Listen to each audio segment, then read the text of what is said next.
மதுரையில் வைகை ஆறு தோன்றிய கதை தெரியுமா? மதுரையில் மீனாட்சியம்மன், சுந்தரேஸ்வரர் திருக்கல்யாணத்திற்கு பிறகு கள்ளழகர் வைகை ஆற்றில் இறங்கும் நிகழ்ச்சி வெகு விமர்சையாக நடைபெறும். அத்தகைய சிறப்புமிக்க வைகை ஆறு தோன்றிய வரலாறு தெரியுமா? அதைப் பற்றி இக்காணொளியில் பார்ப்போம். மதுரையில் மீனாட்சி, சுந்தரேஸ்வரர் திருக்கல்யாணம் வெகு விமர்சையாக நடைபெறுகிறது. கல்யாணத்திற்கு முனிவர்கள், தேவர்கள், ரிஷிகள் என்று மதுரையே விழா கோலம் பூண்டிருக்கிறது. கல்யாணம் முடிந்ததும் தடபுடலாக விருந்து பரிமாறப்படுகிறது.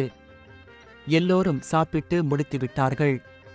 இருந்தாலும் உணவு பெரும் அளவில் மீதம் இருக்கிறது. இதை பற்றி மீனாட்சியம்மன் சிவபெருமானிடம் சொல்கிறார். உடனே சிவபெருமான் தன்னுடைய போதகனங்களில் ஒருவரான குண்டோதரனை அழைத்து சாப்பிடச் சொல்கிறார். குண்டோதரன் சென்று எல்லா உணவையும் சாப்பிட்டு முடித்து விடுகிறார். மேலும், இன்னும் எனக்கு பசிக்கிறது, உணவு தாருங்கள் என்று கேட்கிறார். அங்கிருப்பவர்கள் அவர்களால் முடிந்தவரை சமைத்து போட்டுக்கொண்டே இருக்கிறார்கள். ஆனாலும் குண்டோதரனுக்கு பசி அடங்கவே இல்லை. மீனாட்சியம்மனுக்கு என்ன செய்வதென்றே தெரியவில்லை. இதை பற்றி சிவபெருமானிடம் சொல்கிறார். உடனே சிவபெருமான் பூமியிலே 3 குழிகளை தோண்டுகிறார். குழியிலிருந்து உணவுகள் வருகின்றன. அந்த உணவுகளை சாப்பிட்டு முடித்ததும் தான் குண்டோதரனுடைய பசி அடங்குகிறது. ஆனால் இப்போது தண்ணீர் தாகம் எடுக்க ஆரம்பித்து விடுகிறது.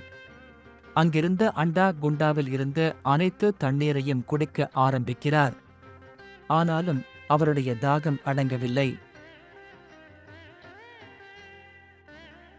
இது சிவபெருமானுக்கு தெரிய வர குண்டோதரனை அழைத்து தன்னுடைய தலையை சற்று சாய்க்கிறார். சிவபெருமானின் தலையிலிருந்து கங்கை நதி கரை புரண்டு ஓடுகிறது. அதை தனது கைகளால் பிடித்து குண்டோதரன் குடித்து அவன் தாகத்தை போக்கிக் கொள்கிறான். வானத்திலிருந்து பூமிக்கு வந்த ஆரே வைகை. வயம் என்றால் பூமி, யை என்றால் மேலிருந்து வருவது என்று பொருள். வையை என்பதே நாளடைவில் மருவி வைகையானது. கங்கை பூமிக்கு வருவதற்கு முன்பு சிவனிடம் ஒரு வரம் கேட்டதாக கூறப்படுகிறது. அதாவது, இந்த ஆற்றில் குளிப்பவர்களின் அனைத்து பாவங்களும் நீங்கிவிட வேண்டும் என்பதுதான் அந்த வரம். சிவபெருமானும் அதை ஏற்றுக்கொள்கிறார். அதைத் தொடர்ந்துதான் கங்கை பூமிக்கு வந்தது என்று கூறப்படுகிறது. வைகையை சிவகங்கா என்றும் அழைப்பார்கள் என்று சொல்லப்படுகிறது. மதுரையில் வைகை ஆறு ஓடுவது அழகான பூமாலை போன்று இருப்பதாகச் சொல்கிறார்கள். இது மதுரையை ஆட்சி செய்யும் மீனாட்சியம்மனுக்கு போடப்படும் மாலை என்று வைகையாற்றை வர்ணிக்கிறார்கள் கவிஞர்கள்.